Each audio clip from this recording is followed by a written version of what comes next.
everybody, and welcome to the August edition of Studio B. This program is part of MCTV's Summer Video Camp. I'm your host, Ian. In our show today, we will feature segments about the Midland Center for the Arts, Grace A. Dow Memorial Library, and Dow Gardens. We will also talk with the Midland firefighter and the community relations officer from the Midland Police Department. We will start our show with Studio B reporter Giles, who is out Dow Gardens to learn about the pines. Take it away, Giles. Hi, my name is Giles Gibson, and I'm with Samantha Engel today. Thank you for talking with us, Sam. Yeah, you're welcome. Thank you for being here. Okay, why does Dow Gardens exist in Midland today? So Dow Gardens exists because Herbert Dow, the founder of the Dow Chemical Company, was interested in agriculture and horticulture. He began playing with his ornamental landscapes and building orchards and doing all kinds of things here. And so he really started the foundation of the gardens, and today it's supported and maintained by the Herbert H. and Grace A. Dow Foundation. Why would the owner of a chemical company be interested in horticulture? Well, so back then, more people, of course, had to grow their own food, and so Herbert had done that when he was younger, as a kid growing up. And I think he was really interested in using science to solve problems. So how can we use chemicals and things to make our food grow better, stronger, more abundantly? And so he was working on herbicides and pesticides and things like that. And he used them on his gardens here and then sold them throughout the country as well. Wow, that's intense. Why does the house still sit inside of Dow Gardens? So this house is the Pines, and it's the home of Herbert H. and Grace A. Dow. They built the house in 1899, and when Grace Dow passed away in 1953, she left the house to the Herbert H. and Grace A. Dow Foundation. She'd started the foundation in 1936, so they've maintained the house as is ever since. So it sits here in Dow Gardens sort of the same way that the gardens were Herbert and Grace's yard when they lived here. Can you go inside of the pines? Yeah, you can. So we do guided tours 4 different times during the week on Tuesdays, Thursdays, and Fridays. And the specific tour times are all listed on our website, dowgardens.org. And we also do different special programs as well. So we do tea parties, Christmas tours, and things like that. So folks can come inside and see the way that the family lived here. Where do you get all the information for the house tours and programs?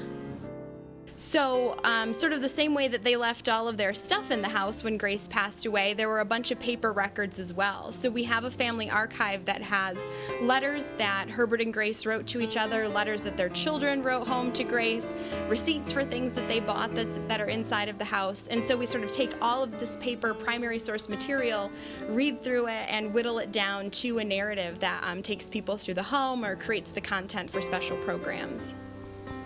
Samantha, where can you get more information about the pines? So you can do that a couple of different ways. Our website is dowgardens.org, so the same website for Dow Gardens, Waiting Forest, the Pines is on there as well. We also have our own Facebook page. It's the Pines of Dow Gardens, so you can like and follow us there. Or if you have specific questions, you can always give us a call. Our number is 989-631-2677. Thank you for talking to us today, Samantha. Now let's go back to the studio. Thanks, Giles. Now joining me on set is firefighter Nate McCorney from Midland Fire Department. Thanks for having me. Welcome to the show, firefighter McCorney. Thanks for having me. You're welcome. What are the requirements to be a firefighter? Oh, in order to be a firefighter here in Midland, you need firefighter 1 and firefighter 2, which is just the basic fire academy. In Midland, we also run medical calls, so you're going to need to have your EMT certification as well. Okay. What? How much does the gear weigh? Our gear altogether probably weighs about 60 pounds when it's all on, including our air pack. I don't even know if I can lift up 60 pounds. What kind of emergencies do firefighters respond to? Here in Midland, we respond to all sorts of emergencies, whether it's from somebody who needs medical help or someone's house is on fire. We also have in Midland a tech rescue team and a hazardous materials team. So whenever somebody does call 911, they usually expect to see the ambulance show up. But actually in Midland, we respond to all medical emergencies, and we're usually first on before the ambulance. That's interesting. Why are the trucks so large? Our trucks are so large because we carry lots of water in those trucks, actually hundreds of gallons of water. And we also have big trucks like Tower 1, which is what I came on here today, and that has a big aerial ladder on the back, and we'll use that for the big buildings here in Midland in order to reach somebody who may need our help. So, how can people be fire safe at their own houses? Being fire safe at home, always change your smoke detector batteries, making sure you have smoke detectors in the first place, and having a way out and having a plan with your whole family and everybody being on the same page. What ages of people should practice fire drills at home? All ages should practice fire drills because, it's good for everybody to know, and everybody needs to be safe when it comes to fire. Yeah. Well, thank you, firefighter Nate McCorney, for appearing on our show today. Please stay tuned to Studio B. We will be right back after this word about Midland Community Television. MCTV gives Midland residents original, locally produced programs that you cannot see anywhere else. After completing our workshop, Access users can use the studio, camcorders, and video editors to create local content and anything they want. No idea is too big or too small to turn into a video or podcast. To learn more about what we can do with MCTV, watch videos online, or listen to community podcasts, search MCTV Network Community Voices on YouTube or your podcast app. Visit www.CityofMidlandMI.gov/MCTV and follow us on Facebook for more information. To sign up for our next workshop, give us a call at 837-3474. We look forward to helping you share your story with the community. Welcome back. Let's go to Studio B. Reporter William, who is at the Midland Center for the Arts. Hi guys, and we're here at the Midland Center for the Arts.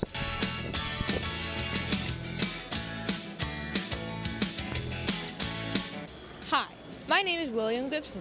I am at the Midland Center for the Arts with School and Public Programs Coordinator Lauren Solinsky. Thank you for talking with us today, Lauren. Please tell us a little bit about your museum. All right, well, we are currently in the middle of the Alden B. Dow Museum of Science and Art, which is smack dab in the middle of Midland Center for the Arts. We have lots of hands-on exhibits. It's great for kids and families of all ages. We encourage you to come visit. What do you have on exhibit currently? All right, so currently we are standing in our Hall of Ideas, which is our permanent exhibit, but we also have an East Asian cultural exhibit, Science of Art, and Gloria Garfinkel. How long will these exhibits be available to see? So Hall of Ideas will always be here. It's a family favorite, and there's always something new to discover. However, our art exhibits on the 4th floor are on their way out, so we just have a few more weeks to check those out. What else do you have coming out this year? So replacing our exhibits on the 4th floor, we will have Science of Sports and Forever Forest. Would you tell us more about these exhibits? Absolutely. So our Forever Forest exhibit is going to show kids and families about the wonderful things trees do for us and about the lumber industry. There's going to be a rock climbing wall I hear, so it should be pretty cool. And then Science of Sports is all about the physics and mechanics behind our favorite sports. Are there other things for families to do while they're visiting the museum? Absolutely. So we do have a cafe, wonderful food there, so it's a great place to grab lunch. We're also right next door to Dow Gardens, so it's a good way to make a day out of it. You can go visit the gardens, come to the museum, eat some food. We're close to downtown as well, so there's lots of fun ways to make this a good experience or weekend for the family. What are your hours? So we are currently transitioning into our fall hours. We are going to be open on Tuesday, Wednesday, Thursday, Friday, Saturday, and Sunday, but the hours get a little weird, so we encourage people to give us a call before they visit. If someone would like more information, where should they go? So I would encourage them to visit our website at midlandcenter.org or give us a call. We're friendly and we love to help.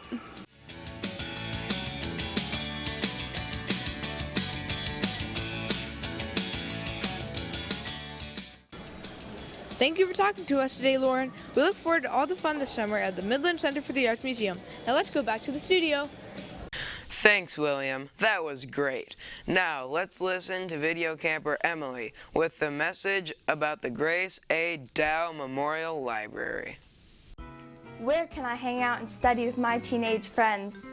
Where can I download ebooks to my tablet or phone? If I don't have a computer, where can I go on the internet to do some research for school?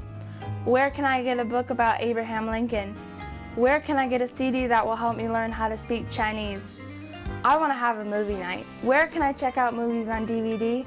The answer to all of these questions is the Grace A. Dow Memorial Library. The library is open Monday through Friday, 9:30 a.m. to 8:30 p.m. and 10 a.m. to 5 p.m. on Saturdays. The library is located at the corner of Eastman and West St. Andrews Roads. You can call the library at 837-3430 or go on the web to www.CityofMidlandMI.gov/library. Welcome back to Studio B. Joining me is Officer Paul McDonald. Officer McDonald is the Community Relations Officer in the Midland Police Department. Welcome to our show. Thank you, Ian. I appreciate it. Good to be here. Yeah. How long have you been a police officer, and why did you choose to be a police officer? I've been a police officer for about 11 years, Ian. And when I became a police officer, I was looking for a fun and exciting way to help improve my community, keep people safe. Yeah. What sort of training do you need to become a police officer? Well, Ian, the minimal amount of training that you need to do is complete high school, get your high school diploma, and then go to a police academy and successfully complete a police academy. In some states, that will get you a job in most police departments, but there are some police departments that will require some college work too. So it's my advice to everyone getting into law enforcement is to go ahead, complete high school, get your high school diploma, go on, get your college degree as well, and then take advantage of a police academy and complete that, and that will get you into just about every police department that you'd want to be with. Okay, so what is your favorite part of being the Community Relations Officer? Well, Ian, I like to help people learn. So probably my favorite part is getting out and educating the community on all different types of safety issues, all different types of legal issues, anything that they might be concerned with. I get to talk with a lot of businesses. I get to talk to a lot of adults and teach them how to make their businesses safer, how to keep their finances safe, but I also get to talk to a lot of kids. And when I get to talk with the kids, I teach them about safety around home, I teach them about safety amongst their peers, so that's probably my favorite part, getting out, talking with the people. So, do you have any advice for teens when it comes to social media? The number one thing you have to remember about social media, Ian, is that every little piece of information that you put out there, it stays out there. You think you can delete it, you think you can hide it, but somebody's going to find it. So you got to be really careful about what you put out in tweets, pictures you put out on Instagram and different apps like that, because you may think you're making a funny joke at the time or something like that. But if you stop and give it a second thought, you may think, oh, this might hurt somebody's feelings. Maybe I shouldn't send it out. So just think twice before you post anything, whether it's pictures or words or what have you. And that should keep you pretty safe on social media. All right. So, what can teens do to get out of certain situations where they might be pressured into doing something bad? Well, that takes a little bit of preparation, Ian. And what I mean by that is make sure that you're surrounding yourself with good people. Make sure that your friends kind of think the same way you do. Make sure your friends make good decisions. And so that way you can help each other. When you see one of your friends making maybe a poor choice, you can step in, help them out a little bit, and they can help you out too when they might be seeing you about to make a mistake or something. Okay. Is there anything else you would like to share with our viewers? Well, I'd just like all your viewers to know that, you know, the City of Midland here, our community offers a lot of stuff for young kids, like this great program that you guys are participating in. So get out there, experience what our community has to offer, be a good citizen, and start building those relationships to surround yourself with good people. All right. Thank you very much, Officer McDonald, for being on our show today. You're welcome, Ian. Thank you. We now go to Studio B, reporter Delaney, who is going to take us on a tour of the Grace Memorial Dow Library.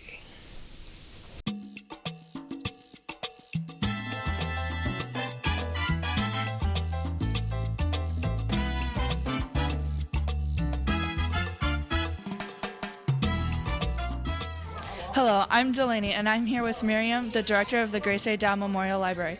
Today, we are going to take a tour and learn about some exciting possibilities at the library. Thank you for joining us today, Miriam. Thank you for having me. So first, we're at the front lobby, and let's talk about this beautiful lobby. So this lobby was redone in 2014, and of course it is the heart of the library. This is where everybody comes and checks out their materials, but we do have some exciting things that are happening in September. We're going to be closing the library for 1 week, and during that closure we're going to be replacing the hardware. So we'll have all new self-checkout computers, and we'll also have new security system, and we're going to be redoing our hold shelf. So people will be able to get their materials more easily and quickly and be able to check out themselves on new machines. This is a cool spot to hang. Can you please tell us more about this teen spot? Yeah, so the teen spot is actually all redone. After the flood in 2017, we were able to get all new carpet and the booths that you'll see behind me. This is a great spot for teens. They can come and do group work, do hangouts, and anyone can use the materials that are in this room, but we encourage just teenagers to be able to use the space. Although adults can come get the books, we want the spot in this room to really be a teen spot. Thank you. Now we're moving on to Beyond Books. We're here in Beyond Books, so what type of learning activities are there here for kids? So we have a bunch of different learning activities for kids in this area. Some people think that you just need to read to your kids, but actually it's important to help their imaginations grow. That's actually a part of early literacy. So at the library, we wanted to make sure that we had toys. We've got everything from puzzles to a train table, and most recently we got a playhouse installed in this area. And the reason for that is because we want kids to have imaginative play. That helps them create stories. We have a kitchen here, and so they're able to play house and talk about making food.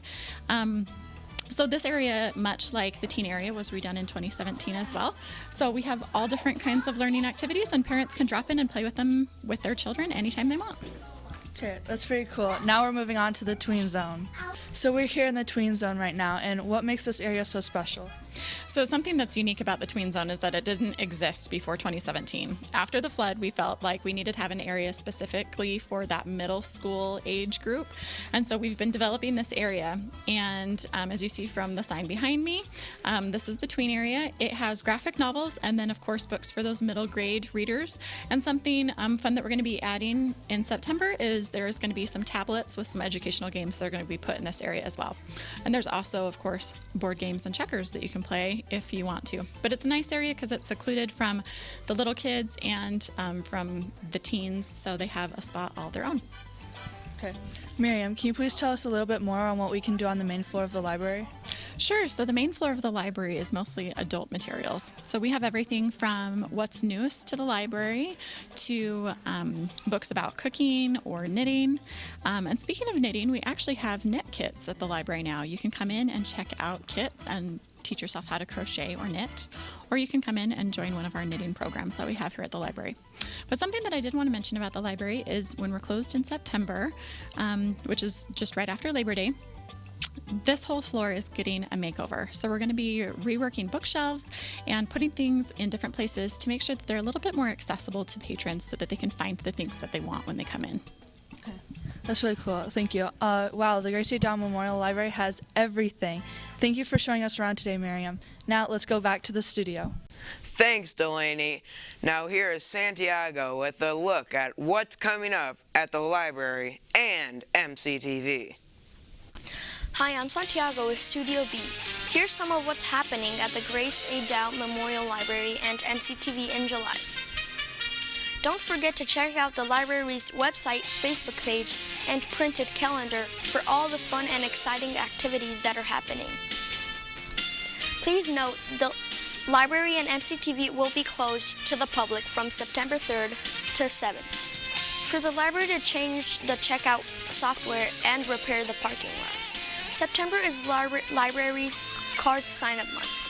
If you live in the library's service area, you can receive a library card for no charge. This will give you access to all of the services available, including ebook, audiobooks, free movies on DVD or streaming online, access to special reference databases like Consumer Reports, and of course, choose from thousands of books to check out. Teens can get involved with the Teen Advisory Group. This group of influencers helps the library better serve teens with the books, movies, and events that they would like to have. The first meeting is Saturday, September 14th from 1 to 2 p.m. and will be held in the Youth Services Makerspace. Family story times are Thursdays in September from 6:30 to 7:30 p.m. Listen, learn, and create as you hear about different authors and their works. During story time, you will create a craft to take home. September 12th, learn about author and nature lover Gwen Frostic. September 19th. Experience Eric Carle, author of The Very Hungry Caterpillar. September 26th. Listen to the story Not a Box by Ania Portis and create a one-of-a-kind craft. The library will be hosting Free Film Fridays in September. This month, the theme will be Marvel movie madness.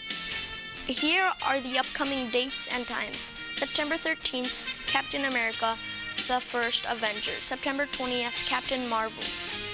September 27th, Iron Man. All movies begin at 6:30 p.m. in the auditorium and are free to attend. Come to a block party at the whole library. Bring the whole family to the story room to create awesome structures using Legos, Kiva planks, and other building toys. Adult supervision required. Some building materials have small parts. The block party will be held Saturday, September 14th from 10:30 a.m. to 12. For questions about library events, please call 837-3430 or visit www.CityofMidlandMI.gov/library for more details. Become a media creator, share your story, inform the public, or become a community media influencer at MCTV. The MCTV network will be holding producer workshops in September at the following dates and times. Wednesday, September 11th, 5:30 to 8:30 p.m. Thursday, September 12th, from 1:30 to 4:30 p.m. Saturday, September 14th, from 10:30 to 1:30 p.m. After training, you can use equipment to create your own studio shows, YouTube videos, podcasts, and more. Volunteer on community programs like concerts and sporting events that will be broadcasted on TV and online. Call MCTV and get at 837-3474 to get started. That's it for now. Thanks for watching.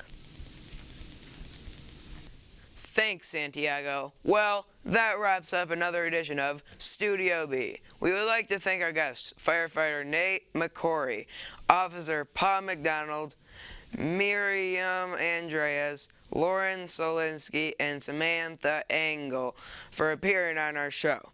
We would also like to thank the staff and volunteers of MCTV for making this camp possible. Thank you for watching, and we'll see you next time on Studio B. Goodbye!